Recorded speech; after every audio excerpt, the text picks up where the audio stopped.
प्रधानमंत्री नरेंद्र मोदी ने CBSE board की 12वीं की परीक्षाएं रद्द कर दी गई हैं। रामपुर में हमारे साथ मौजूद हैं बात करने के लिए मोदी एकेडमी की प्रिंसिपल सुमर तोमर जी। किस तरह से वो इसको देख रही हैं, किस तरह का ये निर्णय है, क्या कहेंगे इस पर? सुमर तोमर जी, सबसे पहले तो स्वागत आपका। और ये जिस तरह से सीबीएसई बोर्ड की परीक्षा रद्द की गई है, तो ये कैसा निर्णय है, कैसे देखती हैं? जी, ये जो निर्णय लिया गया है माननीय प्रधानमंत्री जी के द्वारा, इसमें एक जो इंडिसाइसिव सिचुएशन चल रही थी, डिलेमा की सिचुएशन चल रही थी, उसका एक सॉल्यूशन तो दिया है। ऑफ कोर्स एक स्कूल की तरफ से तो हमें थोड़ी निराशा हुई। अगर बोर्ड एग्ज़ाम होते तो हम ज़्यादा खुश होते और बच्चों को भी अपना बेस्ट दिखाने का मौका मिलता। लेकिन अब जो किया गया है वो बच्चों की सेहत, वो स्ट्रेस से बहुत जूझ रहे थे, उन सब का सॉल्यूशन कहीं आगे रास्ता दिखाई नहीं दे रहा था। इसलिए उन्होंने इसको डिसीजन को लिया है ताकि बच्चों की ये जो एंग्जाइटी है, जो स्ट्रेस है, जो घर के अंदर बंद रह के और आगे का कुछ रास्ता नहीं दिख रहा था, तो उसको एक दिशा दी है, एक डायरेक्शन दिया है। अब बच्चे थोड़े स्ट्रेस फ्री हुए हैं, कोरोना से लड़ने में मदद मिलेगी, हिम्मत ज़्यादा आएगी, जो ऑलरेडी परेशानियाँ उसमें बढ़ेगी नहीं।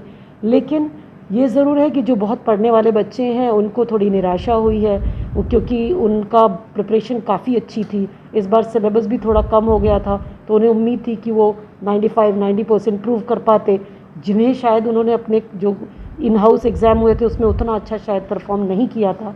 अच्छा, कुछ बच्चों की आदत होती है वो लास्ट मिनट तैयारियां ज़्यादा करते हैं, तो उन बच्चों को भी निराशा हुई है। या जिन बच्चों ने कुछ एग्ज़ाम्स लाइटली लिए थे या इन हाउस एग्ज़ाम नहीं दिए थे, उनको भी मुश्किल लगा है। लेकिन ओवरऑल अगर आप देखें तो ज़्यादातर बच्चा इस डिसीजन को वेलकम कर रहा है, इसलिए क्योंकि कहीं एक डिसीजन आया, असमंजस की स्थिति कम हुई है, ख़त्म हुई है। अब वो अपने कॉम्पिटिटिव एग्ज़ाम पे, कॉलेज एडमिशन पे फोकस कर सकता है। तो मैम, आगे किस तरह से अब आप लोग रिजल्ट उनको दोगे और आगे कैसे उनको करना पड़ेगा? सीबीएसई ने जैसे क्लास 10th में एक ऑब्जेक्टिव क्राइटेरिया बनाया है, वैसे ही वो क्लास 12th के लिए भी एक ऑब्जेक्टिव क्राइटेरिया देंगे। स्कूल में बच्चों ने काफ़ी एग्ज़ाम्स दिए हैं, स्कूल में 5 बार एग्ज़ाम्स हुए हैं और ज़्यादातर बच्चों ने एग्ज़ाम्स दिए हैं। अगर कोई घर में बीमार भी था तो एक ही एग्ज़ाम मिस किया, उससे ज़्यादा मिस नहीं किया है। तो उस ऑब्जेक्टिव क्राइटेरिया के बेस पे और जो सॉफ्टवेयर सीबीएसई ने बनाया उसके बेस पे, उसकी गाइडलाइंस के बेस पे हम लोग रिजल्ट्स तैयार करेंगे। हर बच्चे के साथ न्याय करने की कोशिश की जाएगी। अब एक स्कूल का कंपटीशन दूसरे स्कूल से ना होके एक ही स्कूल के जितने बच्चे हैं उनको मेरिट में अरेंज करके हर स्कूल देगा और इसको कम से कम ये एक चीज़ ख़त्म होगी तो हम नया काम शुरू होंगे। जब हम पहला क्लोज करते हैं चैप्टर तब नया शुरू करते हैं। तो समझ लीजिए 80% बच्चा जो स्कूल्स के द्वारा जो रिजल्ट दिए जाएंगे उससे सेटिस्फाइड होगा। और जो बच्चे को लगता है कि नहीं वो और अच्छा कर सकता है, तो एक ओपन कर रखा है इन्होंने सिस्टम की, दोबारा भी अप्लाई कर सकता है। जैसे कंपार्टमेंट एग्ज़ाम होते थे, इसी तरीके से उसके पास इम्प्रूवमेंट का स्कोप है जिसमें वो अपने रिज़ल्ट को और बेहतर भी कर सकता है। तो हर किसी के लिए सब कुछ है। हाँ, जो बहुत एकदम टॉपर कैटेगरी के बच्चे 90% प्लस वाले, वो आज ज़रूर निराश हैं, पर मौजूदा हालात में सबसे अच्छा डिसीजन यही था। मैम, कितने स्टूडेंट आपके अपने स्कूल के होंगे कम से कम? हमारे यहाँ 378 बच्चा क्लास 12th में है जो बोर्ड एग्ज़ाम देने वाला था। तो अभी बच्चों के कॉल भी आ रहे होंगे, तो किस तरह के देख रहे हैं वो स्टूडेंट? बच्चे बार बार पूछ रहे हैं कि बोर्ड क्या क्राइटेरिया बनाएगा। कुछ बच्चे पूछ रहे हैं हमारा एक एग्ज़ाम रह गया था, कुछ बच्चों का ये कहना है कि हमने उतना अच्छा परफॉर्म नहीं किया था। लेकिन ज़्यादातर बच्चे, देखिए, बच्चे सेटिस्फाइड हैं, जिन्होंने एग्ज़ाम्स दिए वो पूरे खुश हैं कि उन्होंने किया था। तो भरोसा है उन्हें भी स्कूल पर। जो स्टूडेंट के पेरेंट्स हैं वो इस निर्णय को किस तरह से देख रहे हैं?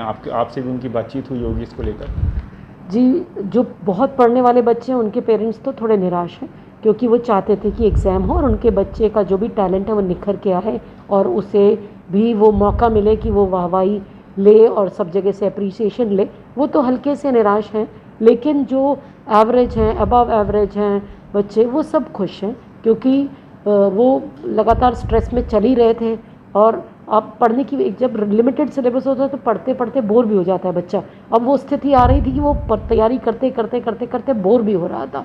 तो वैसे ही घर में रहना, अगर 4 दीवारी के अंदर आप रहते हैं तो बच्चे का बिहेवियरल चेंजेस हो जाते हैं, फिर ऊपर से स्ट्रेस, तो वो उनको थोड़ा सा लग रहा है कि अब कम से कम थोड़ी पॉजिटिविटी उनमें आएगी, थोड़ा बेहतर खुश रह पाएंगे, ये उन बच्चों को लग रहा है। स्टूडेंट से क्या अपील करेंगी? लगातार कोरोना के मामले भी बढ़ते जा रहे हैं, तो अभी आप क्या कहेंगे? उनके गार्जियन से भी क्या अपील करना चाहेंगे? मैं तो बच्चों और उनके गार्जियन से यही कहूँगी कि एक एग्ज़ाम नहीं होने से हताश ना हो। ज़िंदगी तो हर मिनट एक एग्ज़ाम है। ये जो कोरोना से हम लड़ रहे हैं ये भी एक एग्ज़ाम है, और जो हो जाता है उससे एक लेसन लेके हमें आगे की प्लानिंग करनी चाहिए। आगे के लिए जो भी होता है उससे हम पाठ लें, अपना एक शिक्षा लें और आगे बढ़ें, और हर मिनट के एग्ज़ाम के लिए, ज़िंदगी के एग्ज़ाम के इम्तिहान के लिए हम अपने को प्रिपेयर करें। ऐसे एग्ज़ाम रोज़ आएंगे और जिसमें टैलेंट है वो कभी दबा नहीं रहेगा, वो जाहिर सी बात है चमकेगा, जिसमें थोड़ा भी टैलेंट है। तो मैम, जो प्रधानमंत्री द्वारा निर्णय लिया गया है इसका आप पूरा सम्मान करते हैं? मैं पूरा समाज, शिक्षा तो सिखाती ही यही है कि जो भी सिचुएशन है, जो भी है निर्णय, आप उसमें पॉजिटिव ढूंढें, उसमें पॉजिटिव ढूंढें और आगे का रास्ता। शिक्षा तो सिखाती ही यही है कि आप आगे का रास्ता ढूंढें। एक छोटी सी हमें रोशनी दिख जाए तो उसके सहारे हम लोग, शिक्षा तो यही सिखाती है। तो हम बच्चों से यही कहेंगे कि इसमें पॉजिटिविटी ढूंढें, आगे बढ़ें, और ज़िंदगी तो हर में अभी काफ़ी लंबी ज़िंदगी सामने है, हर रोज़ इम्तिहान देंगे फिर चमकेंगे, और ये भी ज़िंदगी का एक इम्तिहान ही चल रहा है। जो कोरोना स्थितियाँ चल रही हैं इसमें अपने को पॉजिटिव रखना, सही सोचना, आगे देखना, जो सेटबैक हैं उनको दिल पर हावी, दिमाग पर हावी ना होने देना, इसमें भी खुश रहना, या परिवार के साथ का जो मौका मिल रहा है उसकी कीमत समझना।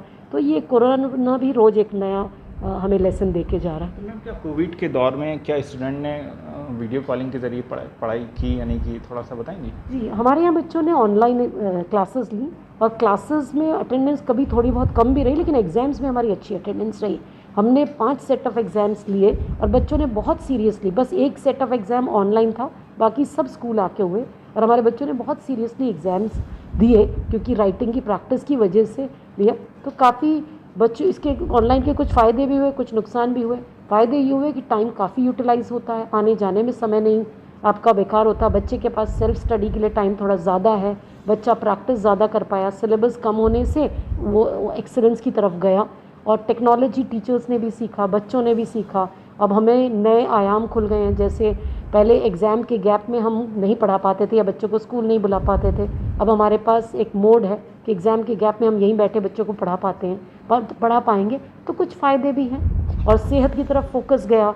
नहीं तो बच्चे इम्यूनिटी की तरफ ध्यान ही नहीं देते थे, फास्ट फूड की तरफ जा रहे थे, कोल्ड ड्रिंक्स की तरफ जा रहे थे। अब उन्हें भी पता है कि जान है तो जहान है, और सेहत सबसे ज़्यादा इम्पॉर्टेंट है। Thank you. हमारे साथ रामपुर से मोदी एकेडमी की प्रिंसिपल मिस तोमर मौजूद थी। रामपुर से